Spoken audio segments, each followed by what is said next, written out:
Maayong gabi Metro Bacolod, Western Visayas. Welcome sa pagpangalagad naman sa Aksyon Balita Evening Edition. Karong adlaw Sabado, Enero 25, tuig 2020. Makita live sa official Facebook page sang Aksyon Radyo Bacolod. Bisita man sa among YouTube channel ang Aksyon Radyo Bacolod kag mabatian pagi sa www.actionradyobacolod.com.ph. Ang inyong mga tagbalita. Aksyon and Defensor. Ako naman Aksyon na Marlon Hirawaya. Sa nagabaga nga mga pangulong didalan sa balita lokal, binyas ginatahag ang isyu nga ginaligar gap sa tunga nila ni Espirido. Vargas, plano padayuno ng programa para sa madasig nga pagresponde sa tion sang sunog. Sa nagabaga naman nga balita pungsod nun, PNP gindumdum ang kabagarihan sang SAF 44. Mas mabakod nga relasyon sa Chinese, mensahe ni Duterte subong nga Chinese New Year. Kag sa atong balita international, doktor sa probinsya sa Hubei, China, napatay tungod sa coronavirus. Sa patag sa ginampang, Pinoy nga si Kai Soto, ika-68 na sa ESPN Top 100 US High School Prospects. Kag sa atong balita entertainment, Megan Young kag Mikael Daes ginkasal na. Lasay Stress Action Radio Philippines Standard Time, balita lokal, matapos gid lamang sa di.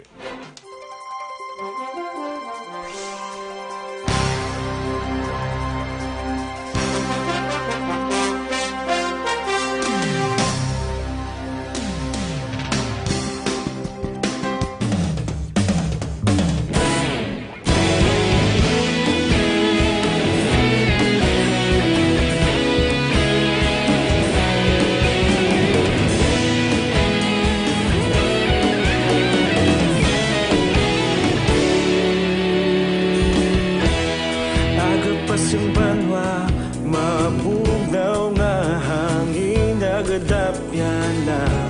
Ikaw na ginapamatian namon ginasandigan. Tingog sang probinsya, kamatuuran ginapalap na. Minsay nga may dala, paglaong kag kasanag. Tinuig na nagligan, ikaw gihapon ang ako nga istasyon. Sa pagbudlak sang adlaw, sa pagtuhaw sang biton. Mga balita nga may dala inspirasyon. Aksyon Radyo, Bacolod man sa gihapon. Padayon Aksyon Radyo, Bacolod saludo sa imo. Padayon Aksyon Radyo, salamat sa pagserbisyo. Patas kag balanse, matuod nga mensahe, wala sang ginadampigan. Padayon Aksyon Radyo.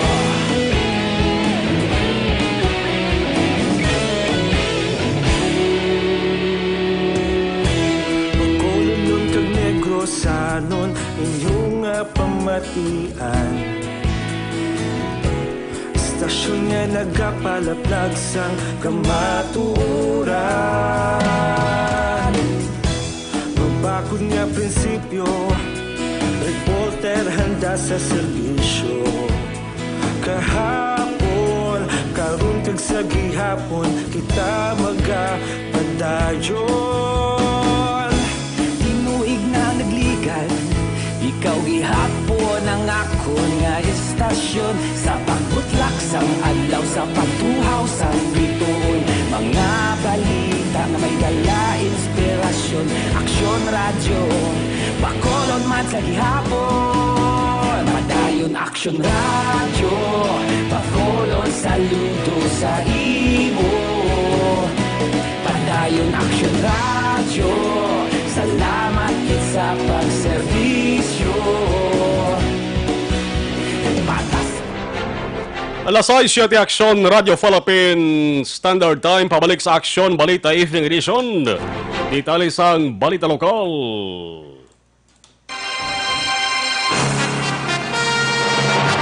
Wala sang problema sa tunga ni Bacolod City Director Colonel Henry Binyas kag Police Lieutenant Colonel Jovi Espinido. Ini ang ginklaro ni Binyas kasunod sang report nga ginaligar wala sang koordinasyon nga ginahimo si Espinido sa Bacolod City Director. Ang matod suro kay Binyas masami sila nga nagaupod sa pagkaon kag nagapangayo sang guidance sa iya si Espinido. Subong man nagahatag din sa impormasyon nga iya makuha halin sa mga informants. Doon pa ni Binyas, ini na kinahalan pa nga suguon si Espinido. Tungod na kahibalo na ini sang iya trabaho. Gindayaw ni PDEA Regional Director Alex Tablate ang maayo nga performance sa Bacolod City Police Office sa ilang kampanya kontra droga. Sa courtesy call ni Tablate, ginpanginbulahan sa nga PDEA Director si Bacolod PNP Director Colonel Henry Binyas bangod sa maayo nga performance sa drug operation kag nagpromisa nga handa sila magpahulam sa K9 dogs kung kinahanglanon sa otoridad.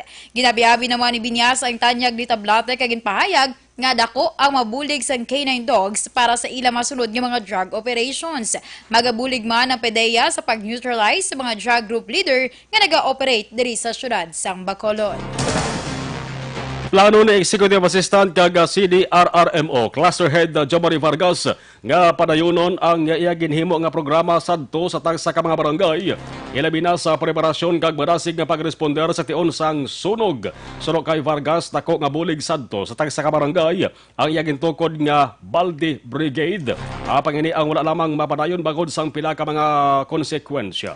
Duga pa ni Vargas isa pa diri sang iya nakit-an nga solusyon sa problema sa kagotok sang dalan. Sa pila ka barangay sa Bacolod nga masami, kinatunaan sang atrasado nga pagresponder sang mga fire trucks.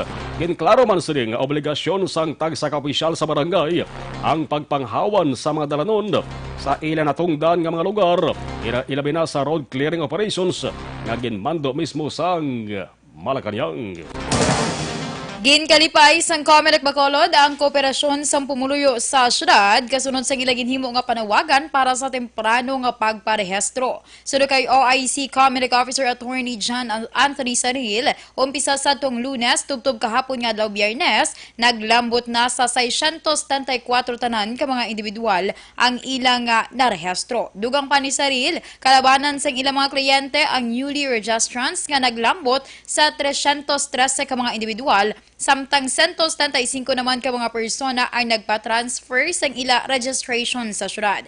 Ginapaabot man sini nga mangintayo yun ang kadamuon sa mga kliyente nga nagapadulong sa tatapan sa kada adlaw agud malikawan na ang problema sa paginutok sa ulihi. Apisar nga sa bulan pa sang Setyembre masurod nga tuig, magatakop ang ilagin patigayon nga voters registration. Target man ni Saril nga maumpisahan na sa masurod nga bulan sang Pebrero ang pagpatigayon sang satellite registration sa tagsa ka mga barangay agud nga mapahapos pagid ang pagparehistro sang publiko. Magadalas ang positibo nga resulta para sa mga mamumugon kag regular citizens ang pagpatuman sang panibag-o nga buwis sa sigarilyo kag ilimnon matapos ginpirmahan ni Presidente Rodrigo Duterte ang Sin Tax Law o kon Acta Republica 11467. Suro kay General Alliance of Workers Association Secretary General Winnie Sancho ang pagpatong sang dugang nga buwis sa mga sigarilyo kag ilimnon ang makatugas ang pagpangduha-duha sa mga nagakonsumo para magbakal pa tungod sa mahal nga presyo. Nagapati man si Sancho nga luyag lamang sa gobyerno nga may kuhaan sang nakaigo nga pondo para sa mga proyekto kag mas istriktohon pa ang pagbaligya sa mga ilimnon kag sigarilyo. Nagaupod ang mga kapulisan sa probinsya sa Negros Occidental sa pagdumdum sa ikalima katuig nga anibersaryo sang Mamasapanong Massacre nga kung sa diin napatay ang 44 ka mga Special Action Force ukon staff members sang Philippine National Police. Sunod kay Negros Occidental Police Provincial Office Director Colonel Romeo Leros, madamo nga leksyon ang nakuha sa natabo sa 44 ka mga staff members kag dapat hatagan hustisya ang ilang kamatayon. Liwat nga ginpanumdum ni Balaros sa mga kapulisan nga kung magkadto sa police operation o kung magresponde sa isa ka lugar nga ginaluntaran sa kinagamo, aksidente o kung insidente, kinahanglan nga hibaluon ang pasikot-sikot sang lugar kag siguruhon nga hilway sa katalagman. Ginpanugyan man sang NOPO Director nga dapat sa tanan nga oras siguruhon nga madamo ang puwersa sang pulis sa wala ginapaabot nga engkwentro. Patay ang 28 anyos nga lalaki matapos makuryente Biyernes ang aga Enero 25 sa Hacienda Busay, Barangay Punta Mesa, Banwasang Manapla. Ang napatay amo si Rodney Danyoso, 28 anyos sa Hacienda Bilbao, Barangay Punta Mesa sa Mumanga, Banwa. Sakay sa atop sang truck nga kargado sang tubo kagikan sa Hacienda Bilbao si Danyoso. Sang aksidente ini nga nasangit sa linya sang kuryente. Ini nga pa nga madala ang biktima sa ospital apang dead on arrival. Samtang preso naman ang driver sa truck nga si Ali Lamoste, 43 anyos, para sa nagakaigo nga disposisyon.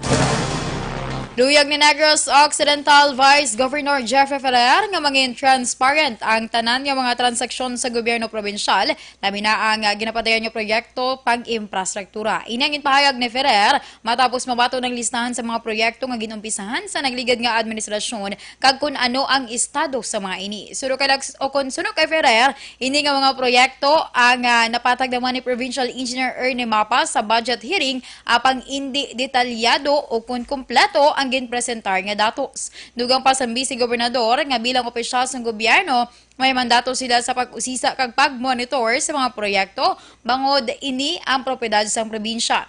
Pila sa mga dalago nga infrastructure projects nga tubtub subong wala pa mahuman, amo ang Negros First Food Palapala Terminal, Negros Residences kag Mambucal Convention Hotel.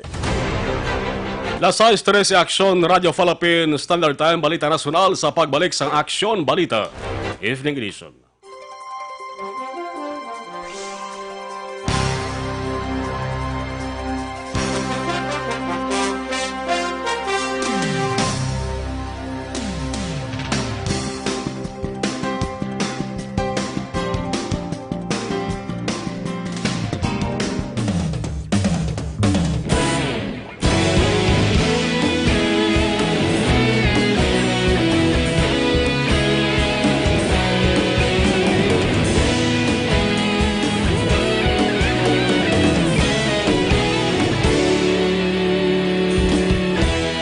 Agapasang banwa, mabugnaw nga hangin nagadapyan na.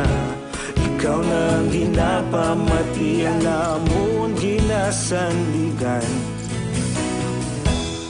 Tingog sang probinsya, kamatuuran ginapalap na. Minsay nga may dala, paglaom kag kasanat. Tinuig na nagligan, ikaw gihapon ang ako nga istasyon. Sa pagbudlak sang adlaw, sa pagtuhaw sang biton, mga balita nga dala inspirasyon.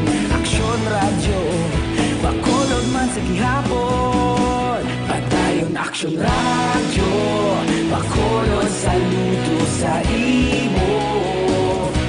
Patayon aksyon radyo, salamat kisa pagserbisyo. Patas kag balanse, matuod nga mensahe, wala sang ginadampigan. Patayon aksyon radyo.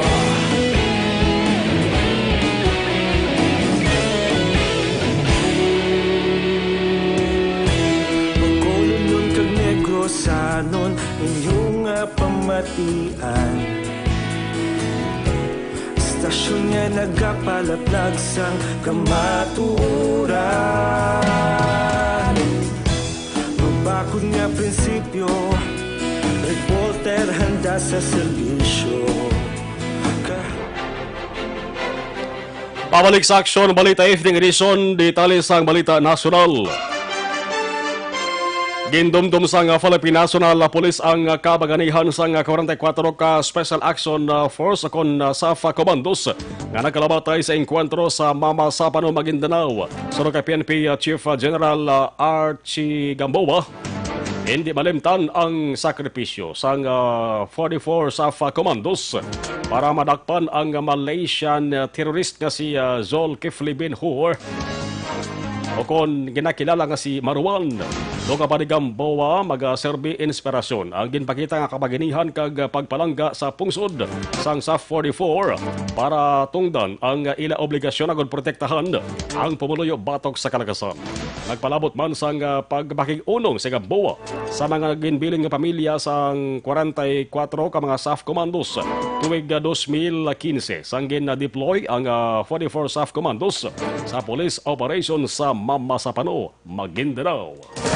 Naglambot na sa masobra 58 milyones pesos ang napadala nga bulig sa gobyerno sa mga biktima sa paglupok sa Bulkan Taal sa Batangas. Sa situational report sa National Disasters Reduction and Management Council, last 12 ang udto, may kabilugan nga 58 milyones 57 mil 540 pesos ang napadala nga sa gobyerno sa mga apektado nga pamilya.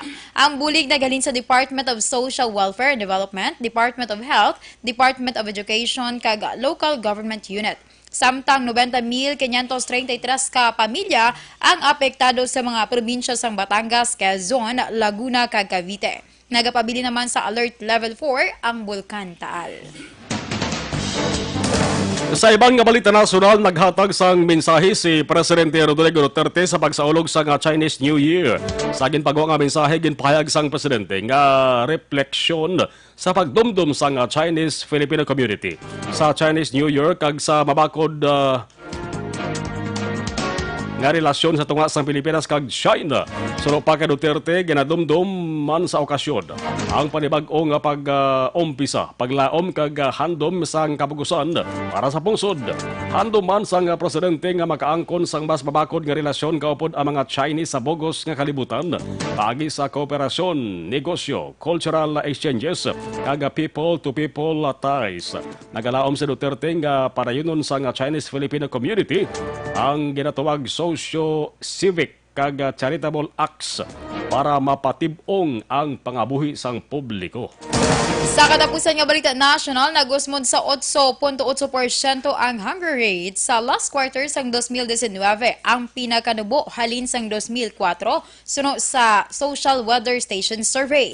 Base sa survey nga ginpatigayon sang Disyembre 13 tubtob 16, kapin sa 8.8% o kun 2.1 ka milyon ka Pinoy nga mga pamilya ang nag-eksperyensya sang involuntary hunger o kun gutom tungod wala sang pagkaon sa makaisa ka beses halin Oktobre tubtob Disyembre. Yara sa 9.3% ang annual average hunger rate sang 2019. Ang survey ang ginpatigayon sa 1,200 ka mga adults nga may tag 300 halin sa Manila, Balance Luzon, Visayas kag Mindanao. Dugang nga balita sa pagbalik sa Aksyon Balita Evening Edition.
Pasimbanwa, mabugnaw nga hangin nagadapyan na.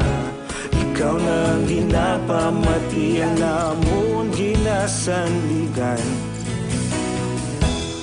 Tingog sang probinsya, kamatuuran ginapalap na.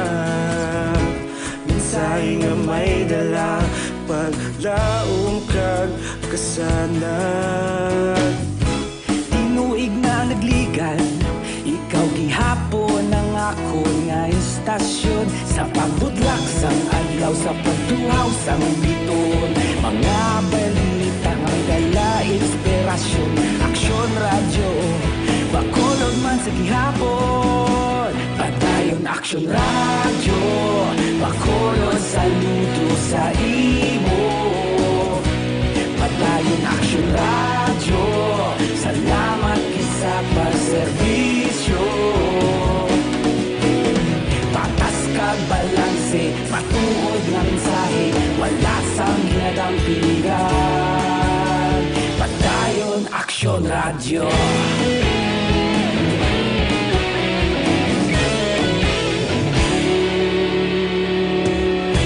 Bacolod nun kag Negrosanon inyong pamatian. Stasyon nga nagapalaplag sang kamatuoran. Mabakod nga prinsipyo, reporter handa sa serbisyo. Kahapon, karon kag sa gihapon, kita magapadayon. Tinuig na nagligan, ikaw gihapon ang akon nga istasyon. Sa pagbutlak sang adlaw, sa pagtuhaw sang bituon, mga balita nga may dala inspirasyon. Aksyon radyo, bakolod man sa gihapon. Padayon aksyon radyo, bakolod saludo sa imo. Padayon aksyon radyo, salamat kit sa pagserbisyo.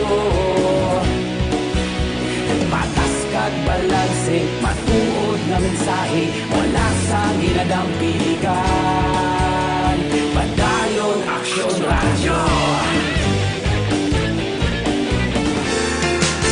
Kag sa aton balita international, napatay ang doktor sa probinsya sa Hubei, China ang sentro sa coronavirus outbreak tungod sa virus. Inibase sa report sa China Global Television Network. Si Liang Wodong, ang doktor sa Hubei Senhua Hospital, nga amo ang yara sa front line sa corona outbreak sa syudad sa Wuhan, ang napatay sa virus sa edad nga 62. Sa record sa health authorities in China, kapin sa 41 na ang napatay bangod sa virus.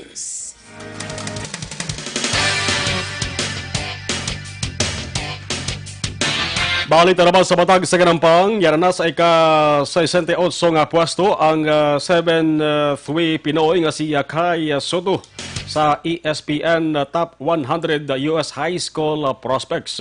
Si Soto nga isa ka Filipino 10 sensation. Ang ginakilala naman bilang Best High School Big Men sa class of 2020 kag sa US basketball scene. Siya ang nag-edad pa lamang sa 17 anyos. Naghandom nga mangin una nga homegrown Filipino nga makasulod sa National Basketball Association o NBA.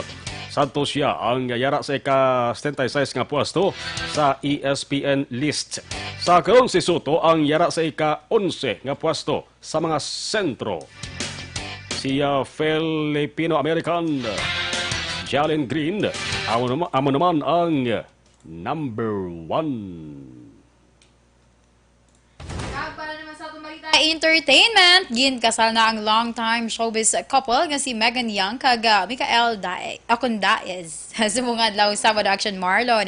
Ginpatigay ng intimate wedding nila ni sa San Roque Chapel sa Subic, Zambales. Kaupod ang tag sa Manila ka pamilya kag iban pa nga malapit nila nga abyan. Makitaan nga tuman ang kalipay sang duwa base man sa post nila sa Instagram last 3 ang hapon subong man nga adlaw. Tuig 2017 kung madumduman sang ginkompirmar ni Mikael ang romantic relationship nila sa Miss World 2013 nga si Megan Young. Inyo na batian detalye sang mga balita sa Aksyon Balita Evening Edition, January 25, 2020. Gikan sa News and Information Center sa Aksyon, Radyo Bacolod ang inyong mga tagbalita. Aksyon ang defensor. Kaupod kay Aksyon, Nelmar Madera ka Aksyon, Elway Dutelio sa Technical Control, ako naman Aksyon Marlon Hidoboy. Nagapasalamat kag nag-aagda sa Aksyon Farming Line for more news, information. Ang komentary kaupod kay Aksyon, Artay Hopon magkasunod. Una sa balita, una sa Aksyon, Sa Bacolod Aksyon Radio.